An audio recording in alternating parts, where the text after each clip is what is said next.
A group of officers ties a black man to a pole, mocking him for fun, not realizing that this man is about to become their new chief. What happens next will completely change the dynamics of the police force and force them to confront their own racism. Stay tuned to see how their world unravels in a shocking turn of events. A couple of local cops thought that they'd give me a warm welcome to their town, tied me to a lamp post in the middle of the street, putting on a show like I was just another nobody.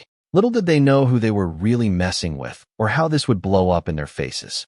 Let's start from the beginning. So here's the deal. Name's Jerry, 54, been around the block a few times, just moved to this little middle of nowhere town in South Carolina to take up the badge as chief of police. Not my first rodeo, seen plenty in my time, but this place had a vibe like no other. Everyone knew each other, and they didn't exactly seem thrilled about fresh faces.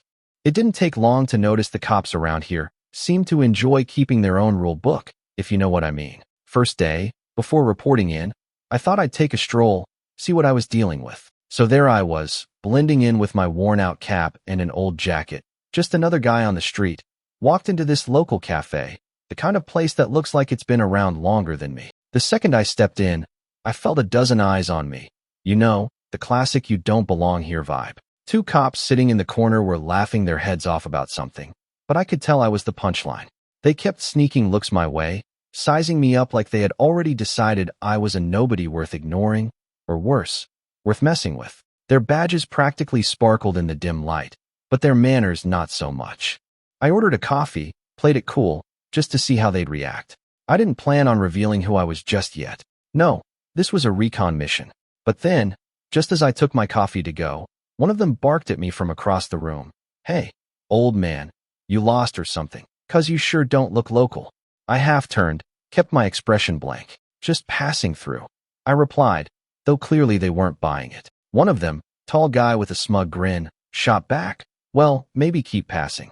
Strangers don't last long around here, if you get my drift." I just shrugged and walked out.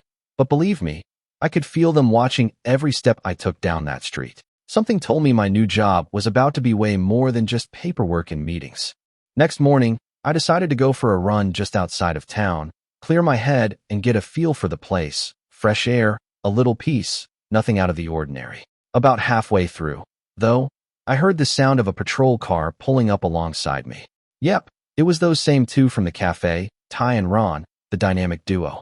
Ty, the tall, wiry blonde with that smirk of his, leaned out the window and shouted, "Hey, runner, you lost."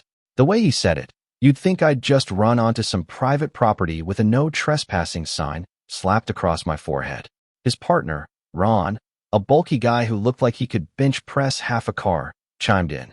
"Yeah, are you sure you're welcome around here?" I kept my cool, slowed down a bit, and replied, "Just going for a run. Pretty sure that's still allowed around here, right?"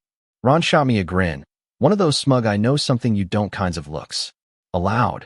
Maybe, but strangers don't exactly get the warmest welcome here, especially those who don't know our rules. Before I could even open my mouth to ask what on earth that was supposed to mean, they hopped out of the car. Ty stepped up close, way too close, and started patting down my pockets, without so much as a "may I." I took a breath, keeping myself calm. They started rummaging around, throwing smug glances back at each other, like this was some kind of game. Ty finally pulled out some random scrap of plastic from my pocket, his face lighting up with some twisted excitement. Well, look what we have here," he sneered, holding it up like it was some kind of trophy. "This yours?" I just stared at him, not taking the bait. It was pretty obvious they'd had this little setup planned. All right, so by this point I'd had just about enough of their friendly welcome, but I knew I had to keep my cool. They had no idea who I was, and this definitely wasn't the moment for a big reveal. I played it calm, even as they each grabbed one of my arms and yanked me toward the center of town.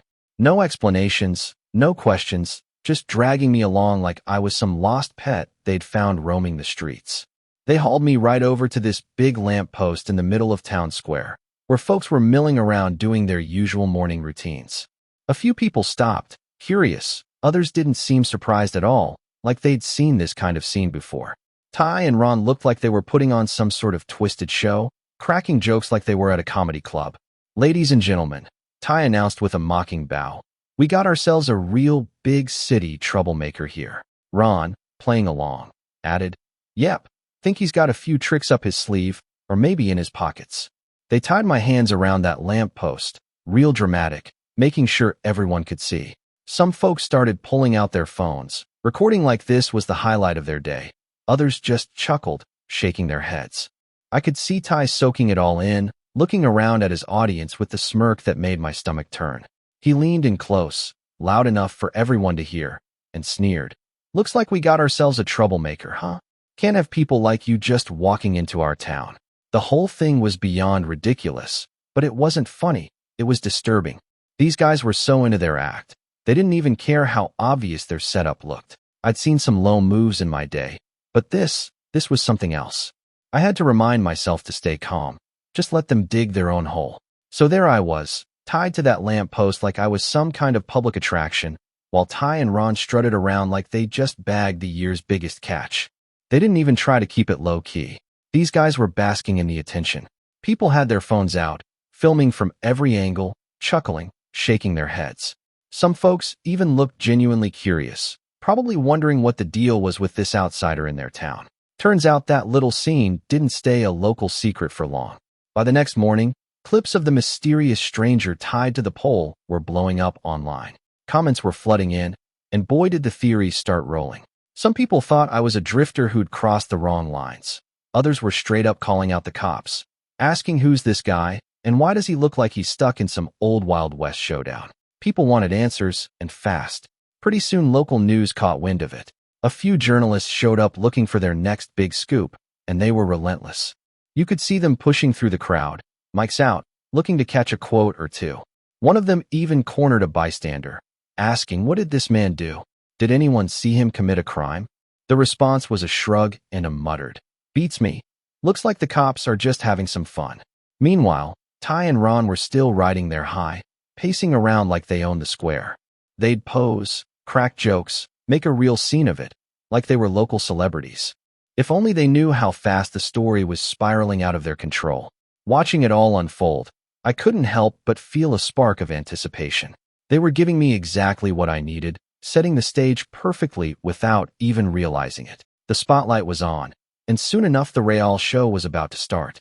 After a long night, and trust me, it felt like the longest night ever, my phone rang early in the morning. Caller ID showed it was the main office, and I knew exactly why they were calling. Word had reached up the chain, and they weren't happy. This little town's idea of fun was now a full-blown scandal, and Ty and Ron were about to get one rude awakening. I walked into the station calm and collected, feeling the weight of my uniform as I put it on. This wasn't just another day at the office. This was my moment to set things straight.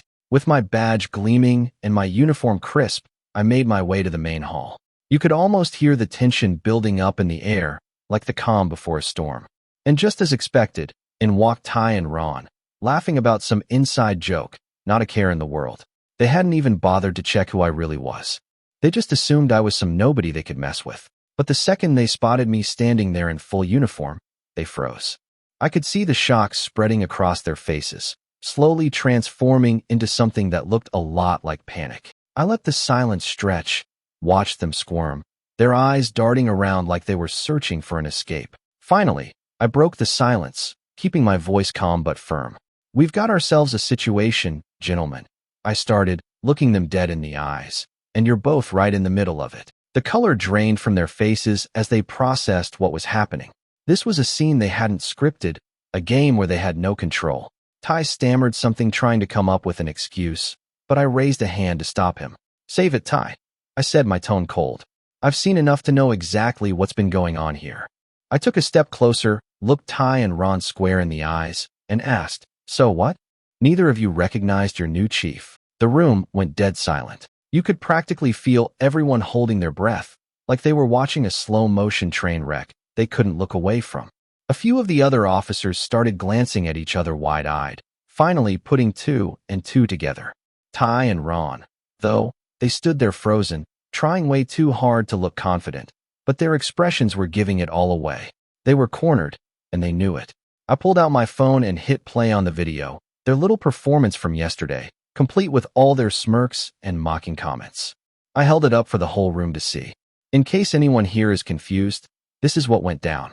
These two thought they'd have a little fun at the expense of some stranger, without even bothering to check who I was. The rest of the team watched in stunned silence. You could see the shock turn into something closer to disgust as they realized how far these guys had taken things. Ty looked like he was about to say something, maybe try to explain himself, but then he did something I didn't see coming. Instead of apologizing, Ty squared his shoulders, lifted his chin, and said, "Look, this is just how things work here. Tradition, you know. We have a little fun with the outsiders keeps people in line." His voice had this defiant edge, like he still thought he had the upper hand. I raised an eyebrow. Tradition? So you've got a tradition of publicly humiliating people just because they're new in town? Ty smirked, looking around the room for support. It's not hurting anyone, just a bit of harmless fun. I glanced around, saw the rest of the team watching this unfold, their expressions a mix of disbelief and discomfort. They were starting to realize just how deep this went, and for Ty and Ron, the reality of the situation was finally sinking in. Their little tradition had just met its end, right there in that room. Within days, Ty and Ron's little act had blown up like a summer wildfire. This wasn't just local gossip anymore. The story was everywhere, from city talk shows to state news channels. Reporters were camping outside the station and cameras seemed to be everywhere, flashing and rolling, ready to capture every last detail. The town had never seen anything like it, and honestly, neither had I. The community was livid. Folks who used to turn a blind eye or chuckle at Ty and Ron's antics were now demanding accountability. People were marching outside the station, carrying signs calling for justice. It was like a storm brewing that no one had seen coming, and it wasn't about to let up until those two faced the music. I called a meeting and gathered the whole team in the main hall. This wasn't going to be a quiet warning or a polite reminder. This was me drawing a line. I looked around the room, my gaze landing on each officer, making it clear this wasn't just about Ty and Ron anymore. From this point on, I said, voice steady but firm, any behavior that disrespects the people in this community will be met with immediate termination. No warnings, no second chances. There was a silence as everyone took it in, realizing that things were about to change in a big way. Ty and Ron stood off to the side, their faces pale as it dawned on them that their game was over. They weren't untouchable anymore, and everyone knew it. Without another word, I reached into my pocket, pulled out 2 termination forms, and signed them right there for everyone to see. Ty, Ron, hand over your badges. Your time here is done. The entire room watched as I handed the papers to them. There were no cheers, no applause, just a heavy silence as they took off their badges, their faces showing that they finally understood the gravity of what they'd done. The message was clear. From now on, the town's officers were there to serve and respect every single resident, not to treat them as a sideshow. After Ty and Ron's hasty exit from the force, the real fallout began. The prosecutor's office jumped in, determined to get to the bottom of whatever traditions these two had been running. They started digging into every arrest, every questionable call Ty and Ron had made. And believe me, it didn't take long before they had a mountain of complaints and accusations piling up. People who'd stayed silent for years were finally stepping forward, sharing stories about how they'd been humiliated, bullied, and worse, all for Ty and Ron's twisted version of fun. It was like a floodgate had opened, and suddenly the whole town was talking. This wasn't just about one incident anymore. It was about setting things right for everyone they'd wronged. Pretty soon the courtroom became the center stage, with people demanding justice, compensation, you name it. Ty and Ron were facing more than just a pink slip. They were looking at serious consequences. The town was finally getting a glimpse of what real accountability looked like, and it was clear they weren't about to let these two off easy. Standing outside the station, watching the community come together, I knew this was exactly why I'd taken the job. This town was ready for change, even if it took a little shaking up to get there. The message was loud and clear. The days of turning a blind eye were over. I took a deep breath, feeling a sense of peace, knowing we'd turned a corner. The fight for respect and justice didn't end with Ty and Ron. This was just the beginning. The town now understood that things were different, and I was here to make sure they stayed that way. As this story comes to a close, we're reminded of the powerful lesson about assumptions, racism, and the capacity for change. The actions of those officers were unforgivable, but in the end, it was the man they tried to humiliate who had the power to change everything. It shows us that true strength often comes from the most unexpected places. Thank you for taking the time to listen to this story. If it made you think, Don't forget to like and subscribe for more stories like this. Your support means the world to me. And as always, feel free to share your thoughts in the comments below. I'd love to hear your perspective on this powerful tale.